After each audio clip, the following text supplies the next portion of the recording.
যার যতটুকু শক্তি আছে, সামর্থ্য আছে, আমরা এটার প্রতিবাদ করে যাবো। কি বলেন আপনারা? আজকে আমরা দায়িত্ব নিয়েছি, শপথ গ্রহণ করেছি।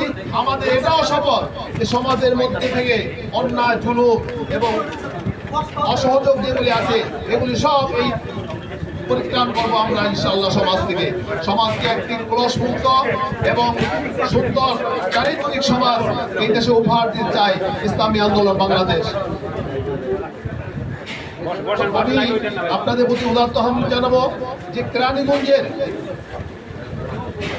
নবাবগঞ্জের মাটিতে আপনারা দেখিয়ে দিবেন যে ইসলামী আন্দোলন সারা বাংলাদেশে যেভাবে কাজ করে, নবাবগঞ্জ কোনো অংশেই কম নয়, কোনো অংশেই পিছিয়ে নাই।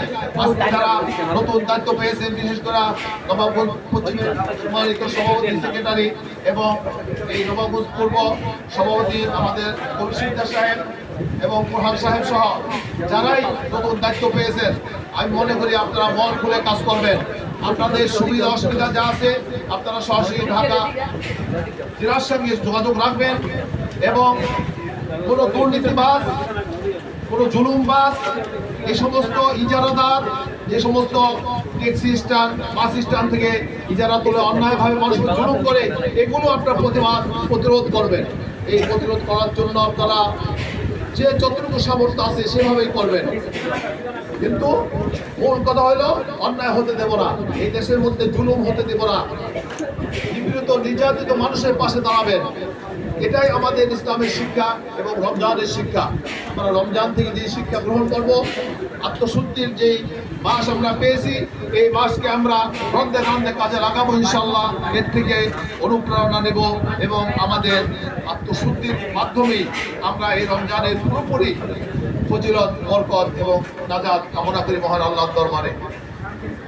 সর্বশেষ আপনাদের প্রতি আমার একটি আহ্বান থাকবে যে ইসলামী আন্দোলন বাংলাদেশ, আমাদের আমির, নায়েব আমির যখন যে নির্দেশনা দিবে, যখন যে নির্দেশনা আসবে, আমার নিজের ব্যক্তিগত কাজের চেয়ে আমরা এই সাংগঠনিক কাজকে মূল্যায়ন করবো, গুরুত্ব দেবো বেশি ইনশাআল্লাহ। সবাই পারবো ইনশাআল্লাহ। একটু আগে শুনলেন যে 5 তারিখ আমাদের কেন্দ্রের থেকে ঘোষণা ছিল যে আপনারা ওপারের, আপনারা কেরানীগঞ্জের এবং ঢাকা জেলা নদী পার হয়ে আপনাদের আশা লাগবো না, আমরা মহানগরে যারা আছি আমরাই যথেষ্ট ইনশাআল্লাহ। আপনারা রিস্ক নেওয়া এবার আসার দরকার নেই, আপনারা ওপারে একটা দুর্গ করে তুলুন। আগের দিন রাত্রেও জনাব আলহাজ আব্দুল মালিক সাহেবের কাছে বললাম, সে চাইতেছেন না আপনাদের আশা লাগবো না, আপনারা আপনাদের অবস্থান করেন, দেখেন কি পরিস্থিতি আমরা নিউজ দেবো। কিন্তু আসলে তো মনে মানে না, যারা ত্যাগী মানুষ, জিহাদি মানুষ ঘরে বসে থাকতে পারে না। সে এত সমস্যার মধ্যে 3-4 জন সঙ্গে নেয়া সে নদী পার হওয়ার চেষ্টা করছে, কেরানীগঞ্জে দেয়া ওখানে আটকা পড়ছে।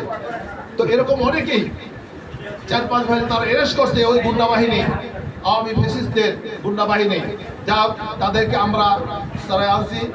তারপরে খবর পেলাম যে নদীর ওপার আপনার দয়াবাজার আমাদের কিছু ভাইকে তারা আটকে রাখছে। খবর পায়া আপনার আমি আবার খবর দিলাম ওই সদরঘাট শাখার দায়িত্বশীলদেরকে, যা ওইটা তারা সলভ করছে।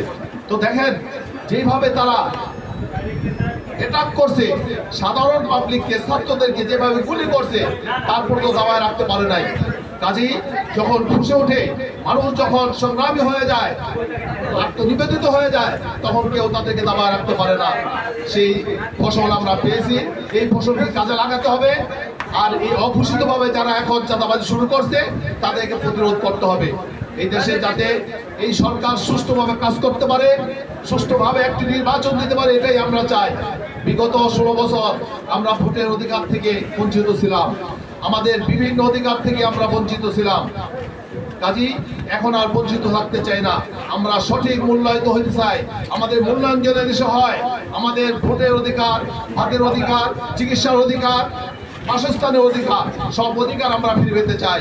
এই ফিরে পাওয়ার জন্য যে সমস্ত নির্দেশনা আসবে কেন্দ্রীয়, আমরা মনে প্রাণে সেই জান প্রাণ দিয়ে, অর্থ দিয়ে সেই কাজগুলো করবো ইনশাআল্লাহ। সর্বশেষ আরেকটি নিবেদন করব যে বর্তমান আপনারা যারা শপথ নিলেন, কমিটিতে যারা নতুনভাবে আসছেন, পুনর্গঠিত হলেন, আপনারা অর্থ ছাড়া কিছু চলে না, সব জায়গায় অর্থের প্রয়োজন। কিন্তু ইসলামী আন্দোলনে দেখা যায় আমরা লেখায় 500 টাকা 1000 টাকা মাসিক ইয়ানত, পরে 2 মাস 4 মাস দিয়ে পরে আর খবর থাকে না। অন্তত যেহেতু শপথ দিচ্ছি, শপথ ভঙ্গ করবো না, শৃঙ্খলা ঠিক রাখবো। দলীয় শৃঙ্খলা আমরা কখনোই ভঙ্গ করবো না। যে যে পরিমাণ সামর্থ্য আছে, মাসের একদিনের আয়, আমাদের যে 3 সবক, তার মধ্যে মাসের একদিনের আয় আল্লাহর রাস্তায় ব্যয় করা, তার মধ্যে সিংহভাগ তো আমরা ইসলামী আন্দোলনে ব্যয় করবো। কি বলেন? কাজী বিগত দিনে 100, 200, 50 না 50, 100 কোনো ঘর নাই এখন।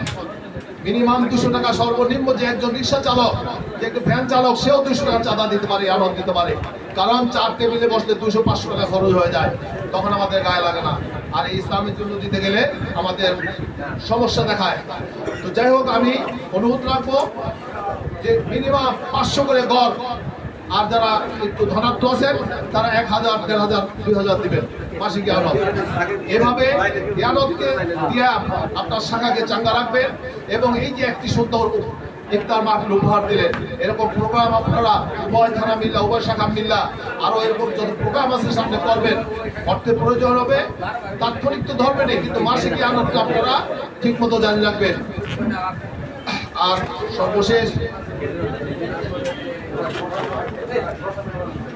সর্বশেষ আজকে ইফতার মাহফিলের এত সুন্দর আয়োজন করার জন্য আমরা ঢাকা জেলার পক্ষ থেকে সংগ্রামী শুভেচ্ছা অভিনন্দন জানাচ্ছি নবাবগঞ্জবাসীকে, নবাবগঞ্জের দায়িত্বশীল এবং কর্মী সদস্য ভাইদেরকে আন্তরিক মোবারকবাদ ও শুভেচ্ছা জানাচ্ছি। তো এখন ইফতারের পূর্ব মুহূর্তে দেওয়ার সময় সভাপতি বক্তব্যের পরে ইনশাআল্লাহ দোয়া হবে।